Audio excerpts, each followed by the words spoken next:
All right, here we go. We're recording. It is 11:29. Well, it's 11:30 really. 11:30. 6/9. It is the 9th of June, the ninth movie that we are watching in this vampire marathon. We're back to Guillermo. Yeah, Guillermo's back on the docket. Yeah. Yeah. Yeah. I love Blade 2. Blade 2 is great. Okay, one, Blade 2 is great because you're just getting more Blade. Again, Kevin, people just want to see a black guy with his trench coat and sunglasses and a cool sword just kill vampires. That's pretty cool, Kevin. Come on. Like, but yeah, you're just getting more Blade. But now with Guillermo at the helm. And yeah, you could kind of tell. you can kind of tell, like, just right off the bat, like, oh yeah, You got little bits of Guillermo in there. getting a little bit of Guillermo in there. That's for sure. Like, uh, it I like Blade 2. I don't know if I like it more than the first Blade. I think the two movies are pretty like on equal footing for me. But it's just again, like, the big thing really is just Blade 2. It just you're gonna notice it just feels like it does feel like a different movie than like the first Blade. Uh, well, one, because like the first Blade, right? That was like 1990 something, right? 1998. 1998. It was 98. Around the time of the late 90s. The Matrix just hit like a fucking nuke. Everyone wants to like be like the Matrix. Oh my goodness, whoa, holy shit. Uh, but now time has passed though. This movie came out. I think it was like 2002, right? I could be wrong. Yeah, 2002. It was 2002. Okay, thank you. Thank you, SGD. Very cool. Uh, actually, real quick question. Which came out first? Was it Blade 2 or Spider-Man? It was. Let me check. Same year. Yeah, but like what month? Hold on here. I got my phone. I can pull up real quick. Spider-Man. It was Blade by month. Oh wow. Okay. All right then. Uh, but is okay. But yeah. So this movie actually came out before Spider-Man. Never mind then. So, cause I'm not gonna lie. When watching the film, like to be fair, I think this less to do with like Spider-Man and more just the fact that like was it like CGI is becoming more of a main, like, more and more main usage in movies, especially like action movies. I guess like the Matrix, for example, like the Matrix movies also utilize a lot of CGI too. So like and like Spider-Man has a little bit of that, but like Blade here definitely starts to use a little bit more of that. Well, I mean, the first Blade always had like CGI, but now here like they're really starting to use it more for like a lot of like the fight sequences, like you see a CGI Wesley Snipes doing like 10 backflips in the air before he lands and does a cool sword trick, and it's really fun. Uh, and like obviously, right, like the craft of CGI has improved a lot over the years. At least you would think, right? CGI peaked in the early 2000s, and then studios let's treat the CGI studios like whipping boys, Is treated like whipping which boys. is why CGI has gotten worse. Because like, Off topic. yes. Off topic, but for some reason, Aryan Brotherhood is trending on Twitter. What the which fuck? is fucking wild to me. Why? I don't know. Did something go down? Hold. I don't know, but maybe we should send Blade out to take care of it. Oh, I mean, they're not true. vampires. Like we won't give a shit. We won't give a shit. That's that's fucking wild to just drop on us out of nowhere, Nick. Just oh yeah, by the way, the Aryan Brotherhood's trending. It's like okay. Hey, did you guys ever? Hey, do you guys ever? Did you guys actually ever accidentally masturbate to old pictures of your mom? Who the fuck does a conversation like that? I just sat down. Oh my goodness. Oh my gosh.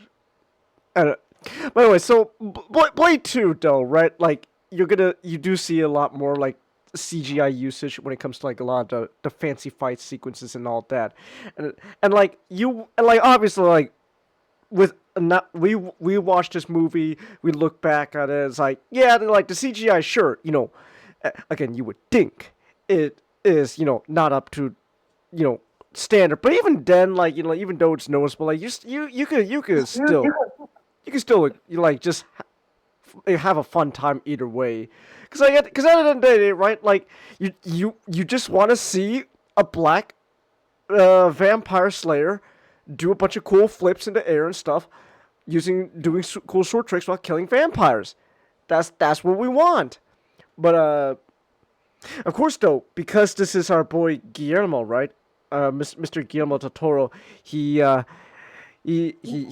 really likes his tragic monsters. He really likes the sympathetic monster. And Blade is no different. Blade 2 is no different. Like obviously, right, Blade himself is kind of like the sympathetic monster sort of thing, but also like the main antagonist of this movie is very much yeah, that's a sympathetic monster, because you find out like with the plot was like oh he was genetically created to be this freak of nature and all that, like you feel for him because his dad's kind of a piece of shit, so because vampires are apparently, it's one thing that vampires look down on humans, but apparently like vampires also look down upon other vampires, like vampire racism is no joke. I gotta say, do you think like do you think like there's vampires out there that hey man, look, you may be a black vampire, but at least you're not an Irish vampire. Am I right, fellas? Probably, most likely. Most likely. So, it's like, hey man, look, we can't hate on Blade, because he's not Irish. Oh. Probably a vampire that's been around since the American colonial years. Fair enough. But yeah, so like the main antagonist of this movie, was it Nomak, right? Yeah, Nomak. Like he is very much a sympathetic monster that like even at the end of the movie, like even with big cool flashy fight and stuff, you still kind of feel a little bit for him when he dies, and especially like the very end with the death of what's her name, Nisa, like that's very Guillermo right there, like a tragic death. Guillermo really likes his tragedies. I gotta say, that's something I'm kind of noticing. Even in his dumb fun giant robot beat monster movie Pacific Rim, he still have to have a tragic tragedy, right? With not just the main protagonist Raleigh, but also like with Mako and all that. He just really likes his tragedies. he really likes having his characters like, man, kind of going through a rough time, not gonna lie. So, but yeah, was also just how this movie looks in general, right? Like obviously we talk about like the CGI stuff, but like just like everything about this movie just looks different from the first Blade, even though it still has Wesley Snipes and some recurring characters. It's like the first Blade tried to be, the first Blade tried to look Y2K and cool. This Blade looks gothic. Yeah. I mean, Guillermo really likes this gothic like aesthetic. Uh, Yeah. I I'm like I firmly believe like Frankenstein is like Guillermo's dream come true. He gets to finally just put everything he loves and everything he's been working on into culminates into Frankenstein, and then like oh was it I think if I remember right, I think Guillermo said like his next dream project he wants to do is oh yeah, he wants to do a remake. He wants to do his version of Phantom of the Opera. I was like, oh, Guillermo, Yeah. I would love to see your Phantom of the Opera. That would be amazing. But, yeah. Uh. Was it But Blade 2, like it's a lot of fun. Like even though you're getting like a more like of Guillermo's flair, and it's very apparent throughout watching the movie. Like the core of Blade is still there, which again is just cool black dude killing vampires. Like yeah, that's what we want. And it's like, but I guess after Blade, I guess I guess spoilers for tomorrow and all that. But like just I guess we just peaked with Blade 2, and then after that everyone's like, I don't know. I don't know about afterwards. Like, come on. It's Blade. Uh, oh, excuse me. But yeah, what oh yeah, also this movie features a young Mr. Death Stranding himself, Norman Reedus. Whoa, and he's cool and hip with the times. Throughout the entire movie, he's just watching the Powerpuff Girls for some reason. That's it. It's the weirdest thing. It's like, just like the weirdest recurring element of him is like, you think it'd be like, oh, like he's different compared to Whistler. Because Whistler's a lot more, of a cowboy and a lot more serious and to the point. But no, like, and they're trying to make it to where like Scud is a lot more kind of sillier and laid back. Mm-hmm. And that's why he's watching cartoons, but it's always Powerpuff Girls. It's always Powerpuff Like- Girls.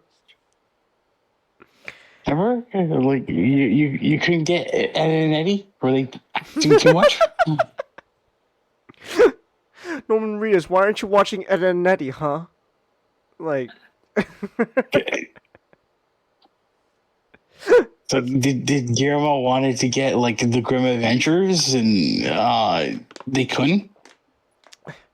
I want Norman Reedus to watch The Grim Adventures of Billy and Mandy. Best we can do is Powerpuff Girls. Okay. I suppose that's good enough. He asked for one cartoon, and they accidentally sent him a box of VHS tapes of the Powerpuff Girls. Like, just go with it. Just go with it. Just go with it. That's great. Just Norman Reed. So tell me, homeboy, how about the baggy clothes we kids are wearing? Ain't they stupid, fat and stupid and popping fresh? That's great. Oh, it's just me. But man, yeah, it honestly is really funny with Norman Reedus in this movie. Just him, young, fresh face, but all like acting, all, I'm hip with the times. He calls everyone by nicknames like Blades B. Yo B, what's poppin', yo? B. It's like, oh look, there's someone. Oh look, there's mail here for Brian. Oh wait, no, it's for B Ryan. It's from Hey guys. Hey guys. Oh yeah. like one of my Okay. favorite comments about one of my all-time favorite comments about Norman Reedus is someone who saw him on the streets of Tokyo, Mm. and they're like, oh, like for like it's like watching Norman Reedus in real life is strange because you realize he's an actual human being that exists and not just a creation by Kojima. That's great. Oh, that's fantastic. I love that. But oh yeah. Also, because this is Guillermo del Toro, he got his favorite man, Mr. Perlman of Ron, to also be in this movie. I think that's really fun. I think that's just really fun that like a lot of Guillermo stuff. He just like, yo, Ron, do you want to be in my movie? Yeah, all right, sure. Of course. Uh, Uh, it's just really fun. Like, and like, uh, I just like that even when he's just bald ass head, right? Like you could just tell like, no, that's Ron Perlman. That's him, all right. that's Hellboy. That's Hellboy. There's also Donnie Yen for some reason in this movie. He didn't say or do much, but he was here. I I think he was supposed to be Japanese in the movie, which is kind of funny because he's Chinese. Like, did they just go? They just look at Donnie Yen's like, you know what? Small eyes, good enough. That flow strikes again. I, I, I think it's just funny that like there's just a common recurring thing in like Hollywood movies. Just like if you got the eyes right, you got the small eyes. I guess you could pass off as any kind of Asian. Like all right, Donnie Yen. I guess you're gonna be Japanese in this movie. Was it like a GI Joe, right? Like Storm Shadow's actor is Korean, but like, good enough. You're Japanese. We'll get anyone but a Japanese man to play a Japanese man, and that hasn't changed. That hasn't changed. But well, remember, Hollywood has only 3 Japanese guys, and they're all fighting Highlander style for the one part. Fair enough. That's right. Was I? To be fair, I think oh my gosh, I forgot his name. So I'm just gonna call him Mr. Shogun. I think Mr. Shogun's winning at the moment, because I'm gonna be honest. I have not seen Ken Watanabe on screen in a while. It's like, what happened? What happened to my boy Ken? Like, do people in Hollywood actually believe he died when Godzilla, like, went off? Man, that's a shame. Okay. Oh, no, go ahead. But I think, like with Hiroyuki Sanada, I think it was like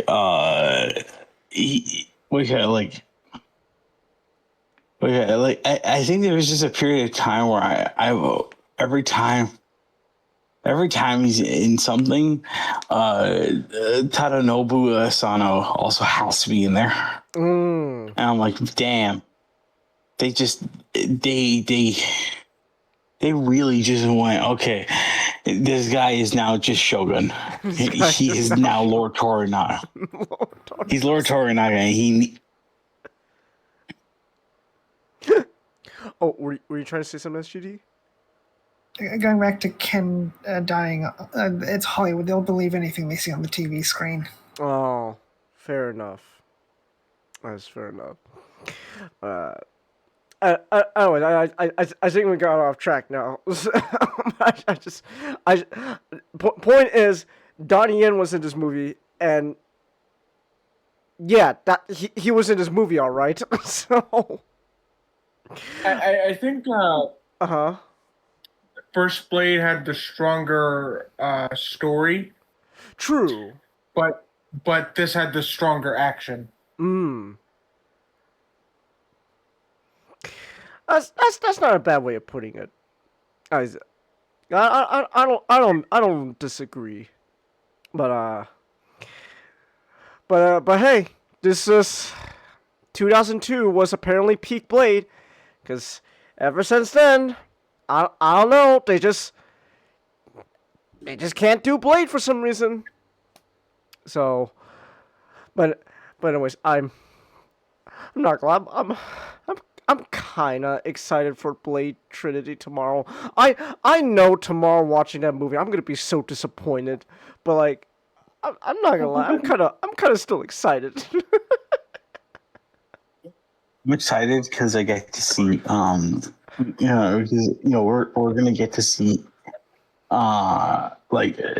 where Van Wilder do his really early Wade Wilson impressions.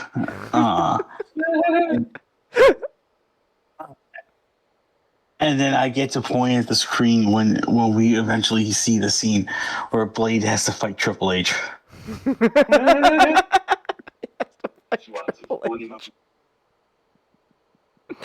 Oh, that's gonna be honestly really funny, man. Like, wow. But yeah, Blade. Look, I'm not gonna lie, little excited for Blade Trinity tomorrow. Even though I know that like I'm gonna be disappointed. So, but all right. So yeah, look forward to Blade Trinity tomorrow, or not. We're still gonna watch it.